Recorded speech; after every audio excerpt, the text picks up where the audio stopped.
Hey everybody, I'm Samson, and this is Hope. And this is our YouTube channel, Hope for Samson. Today, I want to tell you about the plan that we use to pay off $95,000.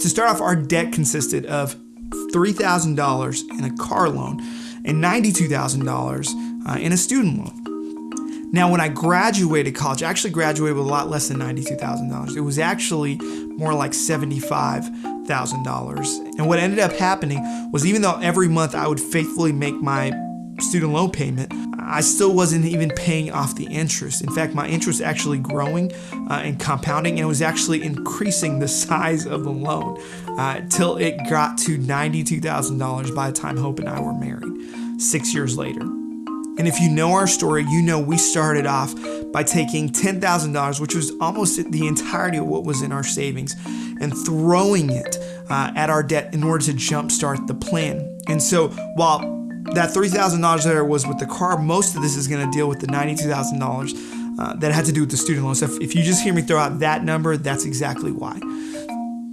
Now, the plan that we were on was obviously the Dave Ramsey plan, which, if you know Dave, you know the 7 baby steps.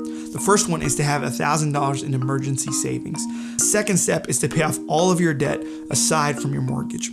Now, that one was a daunting baby step for us, because that meant paying off that $92,000 student loan. And it seemed like a mammoth of a plan. And so we had to come up with a big plan in order to get there. And so we came up with some tools along the way that helped us on that journey, and we want to share that with you. So the first tool that we used was a program called Mint. Now, you can use whichever program you want, but what you really need is a digital tracker for your daily financial expenses. And so something that tracks how much you spend and how much income is coming in each and every week.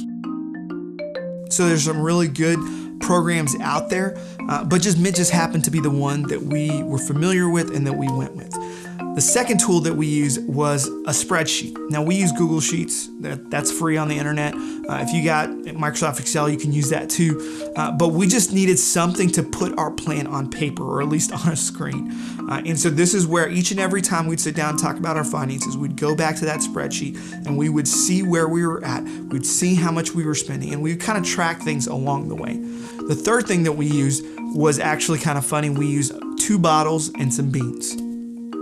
I know that sounds crazy, but really what it was for us was a visual tracker of how far we were along, what kind of progress we were making in paying off our debt. If you know me, you know I'm kind of nerdy, and I like spreadsheets and I like those kind of things. I actually calculated that 8 beans equals $1,000. And so we would track by putting a single bean every single time to see where we were at on our journey. And we'd move beans over from one bottle to the other to show how much we had paid each month. You may not use beans or bottles or whatever, but have some sort of a visual to help you see your progress in this journey.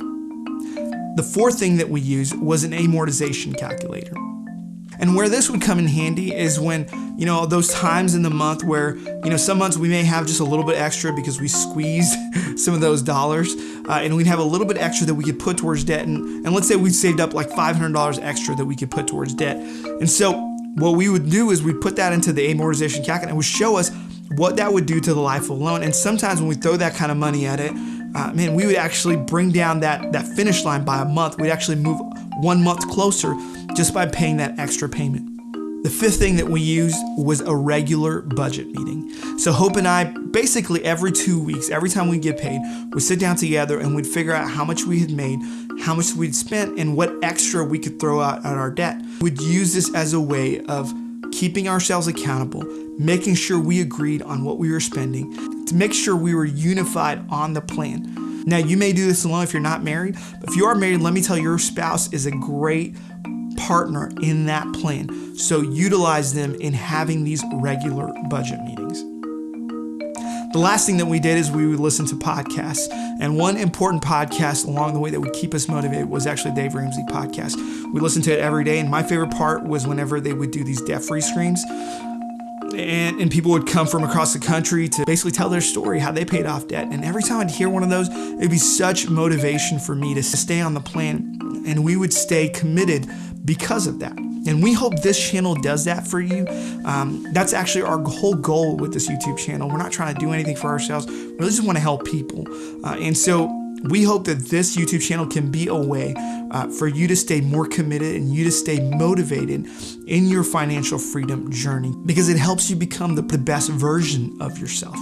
Now, one principle Dave Ramsey always talks about is what I would call his shovel principle.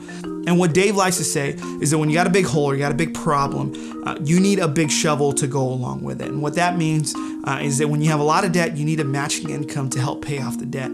And so you may not have that. We didn't necessarily have that. And so one thing that we did was we picked up extra money wherever we could. Hope would take extra shifts at the hospital because she was a nurse. It was easier to do that.